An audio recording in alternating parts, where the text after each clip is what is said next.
So let's open the floor to some questions. I know that there's a lot of information right up front, first thing 8 o'clock, but I'm sure you have questions, and we'll take some time to go ahead and ask those. With that, we'll come the whole way back here. So here you go. Cindy Morgan from Salt Lake City Health Department, City County. I'm really surprised because we have got such a good relationship with Jim Sturgis at our VA. I mean, he is involved in absolutely everything, and I think, I'm not 100% positive, but we have a mutual aid agreement in our coalition among all the hospitals, and I believe they even signed the mutual aid agreement. But he participates in all exercises that we have, and it just kind of surprises me that there isn't more of that. Well, as I said at the very beginning, we're learning as well. So, which jurisdiction was that again? I'm sorry. Salt Lake County. Salt Lake County. Yeah. I just want to make sure we get it down, so we call it later. Say, hey, well, we connect to the VA together. Aaron, did you have a comment on that? Yeah, I don't think that's that unusual. I think it's when you drill down to the functional details of these large-scale events, that's where it starts to unravel a little bit. In a lot of areas, we have a good relationship. We're participating.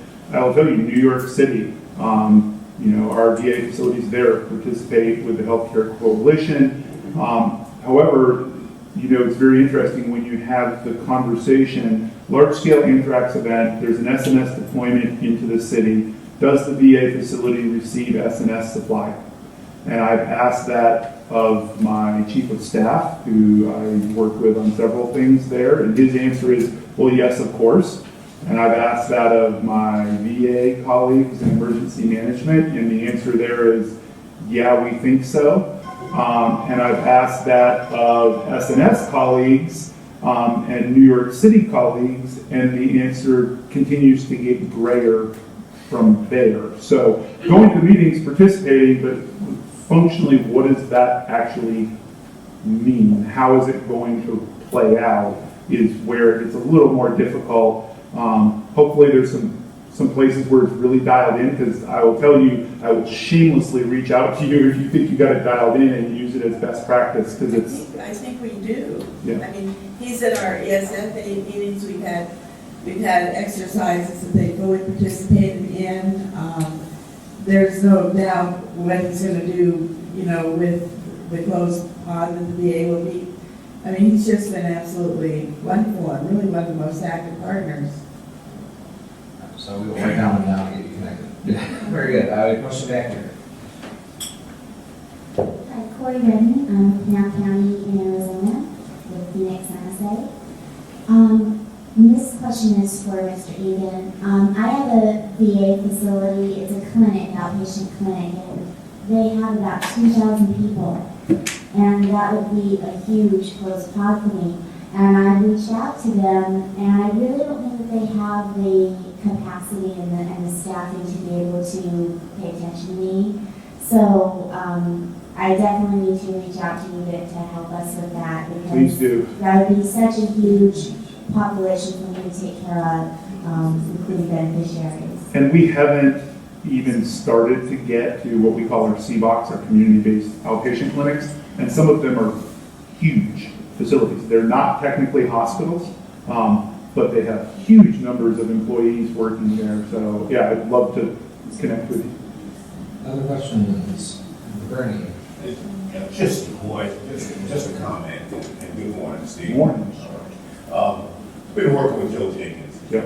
in Atlanta. I think we've worked through some of the hard questions. And the key thing is what most of you said already this morning is it's not ask what you can do for us.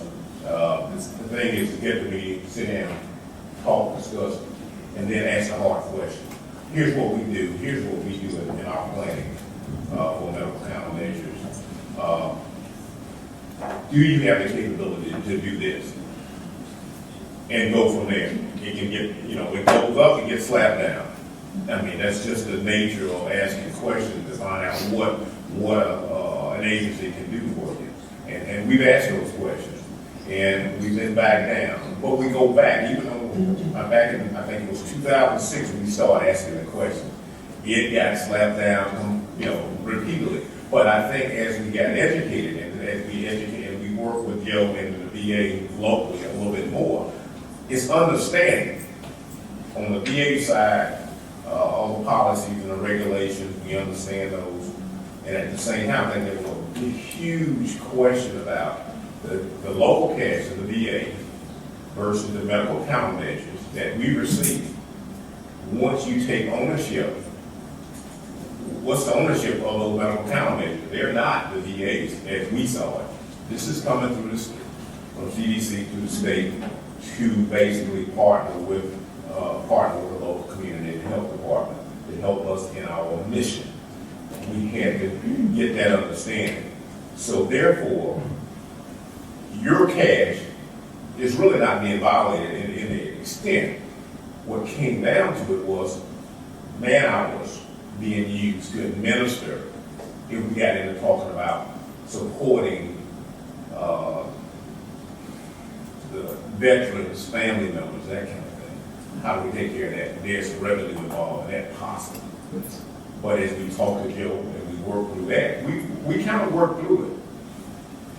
Whether it's going to be, my final approval is going to be the key thing. But we ask the question, we've come up with ways that we can address those issues. But the key point is asking the question and just don't say, well, that's it. We continue to ask the question, we work through it, and we find out, even within the VA system, there are ways that certain things, even the revenue side of it, can happen. But again, you have to ask the question, set it up the chain, and see if it meets approval. And the thing is to ask the question. And we find out that there are ways, and the VA has capabilities to do certain things. The final approval is left up on your side, and but it can work. But just have to ask those hard questions. And if we can get Mr. Jacobs from having deal with all these certifications on going in the VA, so we can get it back to the plan and finish with the plan, we'll get it done.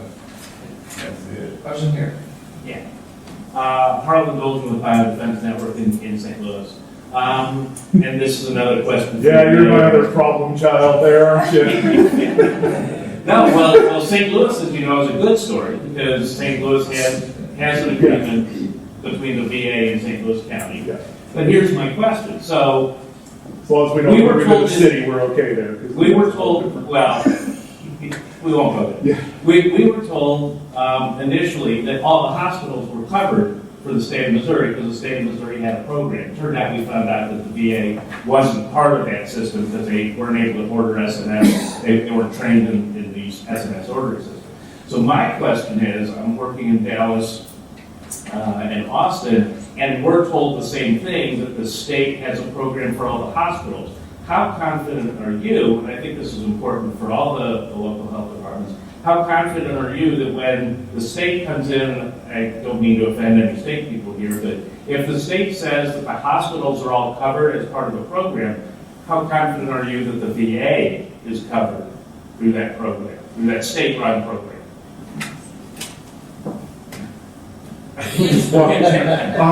About zero. It comes down to the perspective, because the states typically approach this as, and St. Louis is a perfect example. Your city emergency planner, who was new to the job probably 2 years ago, somehow got my name. My name is attached to this, and I'm to blame for all of this now, which is okay. Got my name and called me and said, my state SNS liaison came to me and said, I don't need to worry about VA at all because they're a federal agency, so they're taken care of already.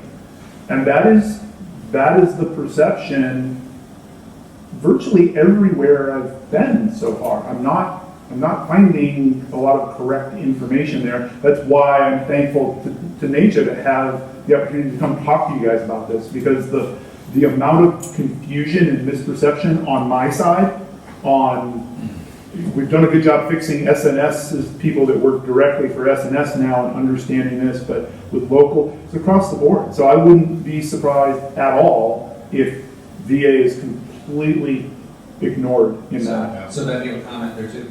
Yes, and I would say because in some of the areas in the National Capital Region, a lot of our caches are funded through UASI funds, and federal agencies, we've been told, cannot participate in any purchases that are being funded through those USC funds, because it's one federal agency funding another federal agency. So, and I know that happens in other locations also. We have time for, well, go ahead. And I would just argue that DoD facilities may very well be in the same boat. I mean, the healthcare facilities there, the comment was made, and he's exactly right. Their caches are for deployable troops and small numbers of people. So I think we're vulnerable on both of those We're going to take two more, and then we're going to have you save it for the break, or we'll do some follow-up at the end here. So here and here, and then we'll wrap up this one. So, Thanks. Patrick Ashley from Pennsylvania Health District. And I cover Quantico, which is right outside of Washington, D.C., and it's more of a comment. But one of the things that's really successful for us is, and not every base has this, but getting to know the civilian people that are there, because the FIOs do change every 2 to 3 years. And so the civilians are the first ones to call me and say, hey, this is happening, this is changing, look forward to the contact information. And Quantico might be a little bit different, but you did mention DoD personnel and DoD beneficiaries. But Quantico is really unique, and we have the FBI on there as well as a bunch of other federal agencies. So make sure you look forward to seeing what else is on your installation. We cover the entire installation, including Quantico and the FBI. And we also have a town that's actually within a military base. It's part of the county, but it's within the borders of the county. So the base is actually willing to cover all of that. So just make sure it's not just DoD personnel that you're looking at, but the whole big picture. and last one. All right, and I have kind of a comment question. I'm in this is Kimberly, Arlington, Virginia. So we have 2 facilities. We have Joint Base Mayor Henderson Hall, which the Joint Base thing is great, except when the Joint Base is in another jurisdiction, because they now cover McNair, which is in DC, which creates kind of a problem because we don't know if McNair needs to have a separate agreement because they'll get their, and how are we going to paddle across the river to deliver? I mean, yeah. So we've had a lot of discussions about that, so it's a complicating factor. Actually, we haven't signed yet with Joint Base Mayor Henderson Hall, but we've been having meetings with them since before all of the directives came out, and we have actually exercised with them, so I'm fully confident that it'll work, even if we don't have a piece of paper signed, which is good. Then we have that 5-sided building that also is within our borders.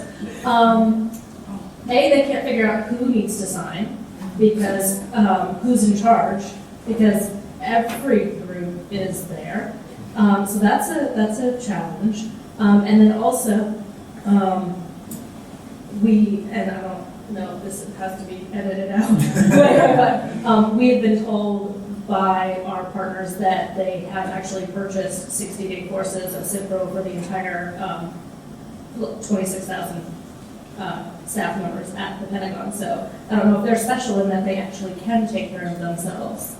Okay, That's what we hear. So Lisa, I want to kick that back to you, because we're in that myth area. So this is what our health departments are hearing. They'll have a base commander, someone say, oh, I got some. And I've But actually that heard, something's what? I've heard that, I can't speak on what the Pentagon has, but I've heard that because Mike still used to work for me, and that was what he would come back and tell me about the Pentagon. But I do think between us and Jesse and the contacts we have that Joe has, we can get to the bottom of it for you. Finally. We would appreciate Yes, that. yes, no, I will definitely. Would it be possible to get a list? I've already taken note on that facility. We'll talk to y'all, we'll try to write that. 5 seconds. And so part of it's the connections. That's good. You know, It would be the Pentagon. So this opportunity is a great things to chat. So we're going to keep moving here. And we have our so to transition now. Will you please join me in thanking our panel. All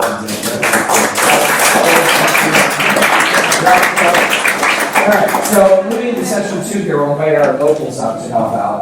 And with that, Sarah Keeley on staff is going to facilitate this session and questions and answers. So Pamela and Pam and Veronica and Angela will join us up front. And with that, I'll turn it over to my partner in crime here, Sarah Keeley, who you all met this morning. So with that. Good morning, everybody. You doing okay? Do you need to get up and stretch for a Yeah, do minute? some of that conference yoga. Stand up, stretch, sit back down, don't leave the room. That's it. Well, we'll have a break at 10:30-ish. So don't quote me on it, but about 10:30-ish. We'll give you a nice full break. We'll just stretch here real quickly and we'll get situated. All right, and hands on our back. Okay.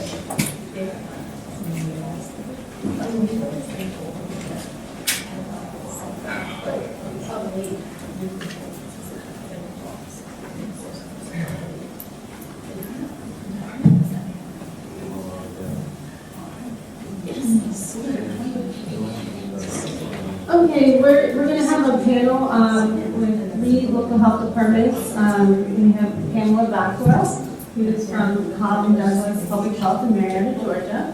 We have Veronica Moody from the Tri-County Health District in Greenville Village, Colorado, but it also covers the Denver metropolitan area. And then we also have Angela Mora, who is from the El Paso Department of Public Health in Texas. And these ladies will be talking about their lessons learned from their current partnerships with their DoD installations. So first we'll have up Pamela to talk about her work with the local DoD installation there. Thank you.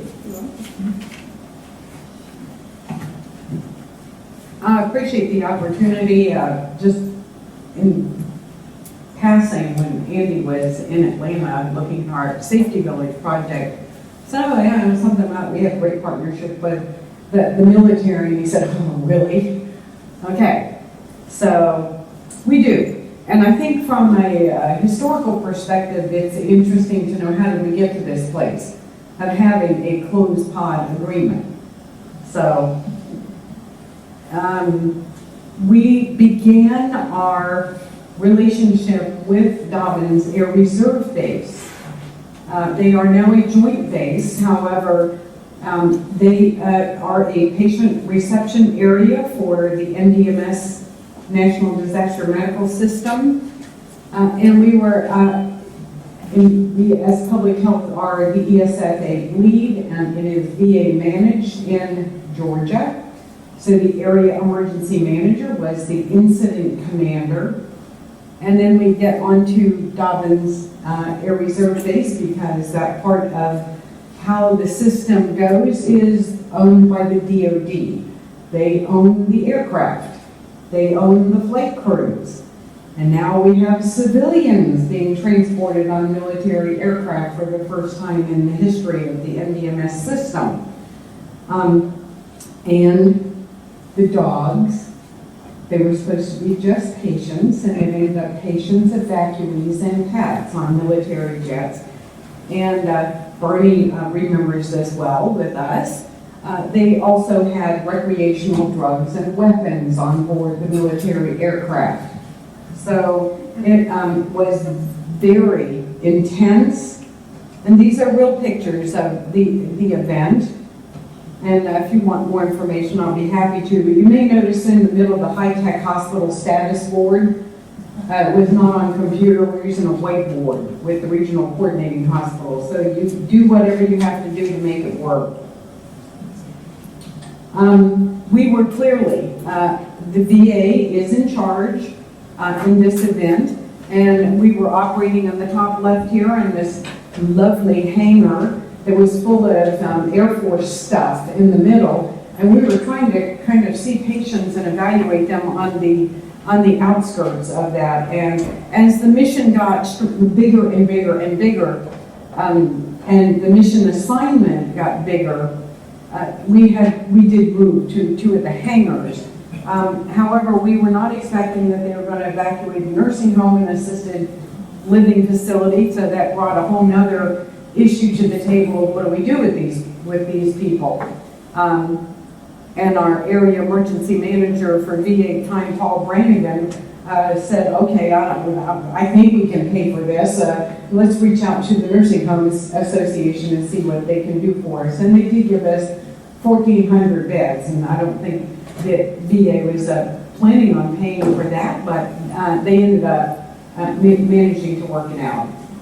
And you can see that we did have dogs on those military jets, and because of the situation with the animals, some of them being left, as you may remember, we now have the requirement to deal with the pets. And we had to have our own canine dogs out there because of the weapons and drugs that were on this military aircraft, unbeknownst to the people on flying the aircraft, I might say. It was enormous resources from the locals. It's a huge partnership trying to support the National Disaster Medical System operation because we really didn't know what we were going to get. And very early on, you realize that we are there on that base at their discretion, at their convenience, and they are in charge. It is a secure Department of Defense facility that you just don't get to walk on their base unannounced without a security knowing that they're coming. So because of the large assets and resources we needed on the base, I ended up having the security people assigned to me and the incident commander. We did operate under unified command because they own the base. We cannot lose sight of who owns the base and their assets. We are there as their guests. However, it was you can see civilian helicopters were deployed to transport. This was Rita. We'd say Hurricane Katrina and Rita, they were two separate events, but they were 2 weeks apart. So we talk about them together. We just rested up from Katrina when we were reactivated for Rita. Katrina had no medical people on board any of those aircraft. We got 1,900 patients, evacuees, and pets on 23 or 24 separate missions for Katrina. And the VA did a wonderful job of helping set up doing standard triage. Now, as the gentleman from VA said, they are not used to taking care of children and pregnant women. And that presented a challenge for them because there were pregnant women, newborns, and infants and children that came as part of the NDMS system. And I was walking through triage. I am a nurse by background, all emergency and trauma, and they said, you know what, we don't have any stuff to take care of kids. Oh, really? So we did call the Children's Hospital, and they sent out their supplies and personnel, and we ended up federalizing a pediatrician that happened to respond to help evaluate shelter people, because people were going to shelters all over the metro Atlanta area. At that time, we had 42 participating hospitals in the NDMS system, so it really was great to have that number of hospitals. Because of those relationships, and I'll talk about that a little bit more. I got 10 minutes, so I'm gonna hurry up. We were invited as the public health civilian emergency preparedness people onto their base to help them coordinate all of the emergency care. First aid tents, treatment stabilization area, EMS transport in collaboration with the military partners for 3 of the big air shows. 2006, 2008, 2010. This should have been our year to have the Thunderbirds again in Atlanta. But of course, because of sequestration, they are all grounded.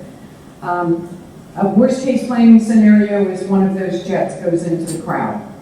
And how do we care for that number of people on and off the military installation? Is specific rules for civilian hospitals caring for military people. And all of the hospitals, the regional coordinating hospital, they all understand what those rules are. And we partner very nicely with them to provide a lot of care for the air shows. And it's interesting working together because the military doctors cannot care for the civilians. But civilian doctors can care for a military injury on that base if need be. So it's understanding the playbook, understanding the rules, understanding who does what to whom, and there were a lot of them on a military base. We do joint training and coordination of our assets. They are a reserve base, so they do not have the assets of an active duty base. They are now a joint base because the Army Air Guard, when they got rocked the last time, the base alignment, realignment, The Navy and the Marine Corps left, and Army Air Guard built a brand new building, so it's Camp Clay. And also 4th Civil Support Team Weapons of Mass Destruction lives on that base. And oh, by the way, they shared a runway with Lockheed Martin that made the F-22, but now makes the C-130J Hercules. So that is a DoD facility of sorts, a contractor. And we did the NDMS activation for Haiti with its own interesting challenges because those were international patients. So we had to have Customs and Border Protection. We had the people that could do refugee resettlement. Your punishment for doing it well on a military base is get to do it again. So we are first in the bucket. We had to take a pass on Ike and Hugo because the runway was down for repair. So finally the general at 22nd out there at Dobbins got to say, no, the runway is closed. If the F-22 is not landing on this runway, you're not bringing patients here. So we did the activation for Haiti. It was challenging. There were 51 critical patients. We did share some of that responsibility eventually with Tampa. So it ends up, and the bottom right is called Team Georgia. We had a lot of military people come from Scott Air Force Base and others to see how do you do this? How do you all have a mission assignment and make nice with each other, with civilians? And that brings us to what? Unified Command, Incident Command Structure. This is an abbreviated version of what it was. This was for Haiti because we didn't have civilian evacuees, but they had a non-medical attendee that could come with them. So we didn't need a big incident command structure. We've been talking about a closed pod agreement with the wing commander, of which we've had 4 since I've been working with them for this length of time. And it went to the JAG, and it went here, and it went there, and it just never got signed. And we have a new wing commander 2 years ago who looked at that, and he said, I want it signed now. And his signature went to the flight surgeon, which was the medical person, and the public health emergency officer. We all got in a room. He said, let's sign this, let's make it happen, and now let's train it and figure out how to do it. And so it happened in 2012. We had TEACS come in, the Texas Extension, I never can remember the rest of it, Institute, on the request of a local government agency. They will come in, and we did try to combine training with the Air Force, the Army Guard, Lockheed, Public Health, to do mass dispensing training. And then we had the agreement, and we did a pod drive-through exercise on Lockheed. This is Lockheed's parking lot, which the base inside the gate is on the other side, but the Air Force and the Guard and Lockheed employees and our staff all came together, and with a 15-minute just-in-time training, went out there and set it up. And this is an open pod, it's not a closed pod, but Lockheed Martin has a closed pod agreement with us for inside the building, because they have tremendous security. On the other side of them, inside the gate, the Air Force will be doing their own closed pod and probably a drive-through. So we all partnered together, and we went out there and we got the cones and we set up the drive-through pod. Our successes, long-lasting partnerships. With all of the turnover on military bases occurs every 2 to 3 years. Usually you can find a person or two that ends up long-term contact and a relationship with. For us, it's the air-evac people, the critical care air transport nurse team on the base, and the environmentalist on this reserve base is the public health emergency officer. So we partnered with them on a base disease containment plan because they don't have epidemiologists as part of their staff. There's a lot of trust and respect that goes on. understanding what civilians bring to the table. And we do bring something to their table, whether that active duty, with an active duty base or a reserve base. They did engage us to talk about that base disease containment plan because they don't have enough. And now with the ongoing cuts to the military, they really don't have enough of whatever it is. DISCA, they did understand what DISCA did. I took the embargo draft of this lovely guide from NACCHO to the base. And I got permission. I said, okay, let's sit down, take a look at this. What do you think about it? Do you know what DISCA is? And they're like, oh, yeah, absolutely. You know, we've gotten they showed me the letters from, you know, Panetta and Department of Defense and everybody in the world. And they said, yes, we understand it. And the wing commander said, he said, I clearly understand my authority to support a civilian emergency for up to 72 hours without the permission of higher headquarters. And because of his experience at Keesler, and he was in Minnesota when the bridge collapsed, and he said, I'm going to go. He said, we're going to pull our assets, we're going to respond to the crisis of the civilian emergency, and he said, I'm going to ask permission later. I mean, he can't do that, but it really has to be a big emergency. So they did understand it. Georgia Army and Air Guard is now on the base, and we're working with them to have an agreement. As I said, Force Civil Support Team Weapons of Mass Destruction has been there for a long time. We've done lots of training with them. Because we're a patient reception area, we're on and off the base all the time. And Unified Command, they own the base, we understand that. We're there at their discretion and we play by their rules. Challenges.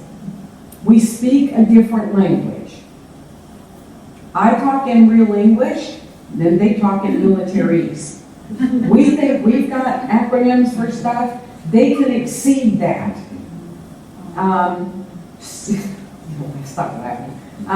So when we do something together, when we are planning and exercising and doing real events together in incident command, we'll say, everybody speak in real English, because otherwise we don't know what you're talking about.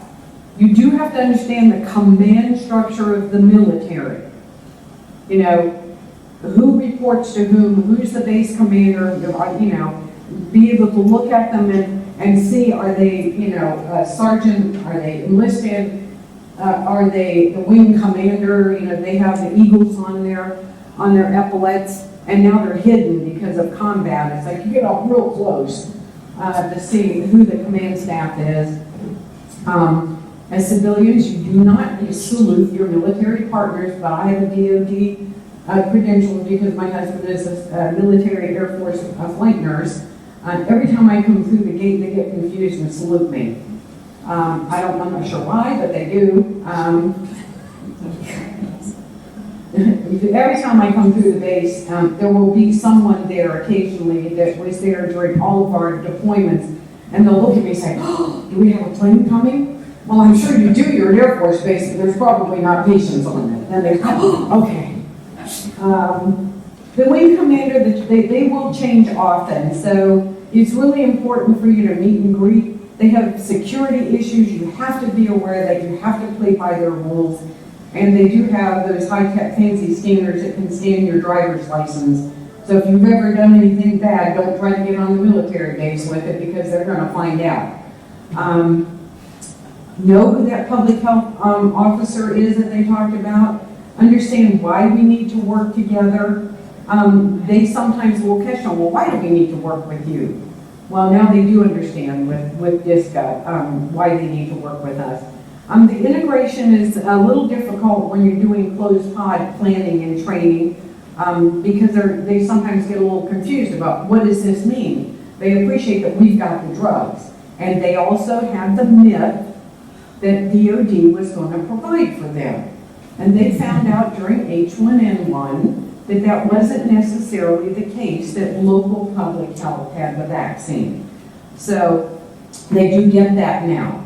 And I do understand that some bases and some facilities do have some caches of drugs, but it is not S&S asset. It is purchased usually by Department of Homeland Security, and it's on their base, and we don't happen to have it. What about the family members of military? And what about who will authorize that drug administration?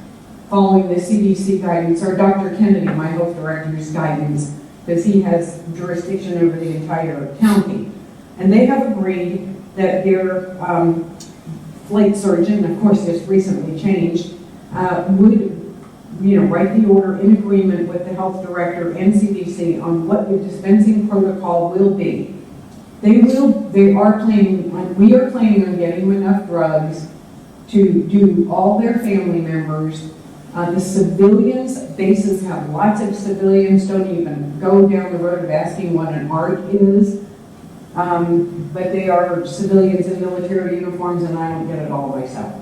But they are on a lot of bases. And how do we train and exercise together? And how do we be good partners to each other? They are part of our community. And they live and work in our community. So we have a high level of responsibility in protecting our military partners, because what they're doing is, can save all of our lives on occasion. And that reserve bases do not have the assets of an active duty base, although they are a deployable wing. They have people being deployed all the time. So that's it. It's an honor to be here, and we'll take questions, I'm sure. Yeah, we will try to get here. Yeah. So with that, thank you, Pam, and we'll move on to Veronica. You have the floor. Thank you.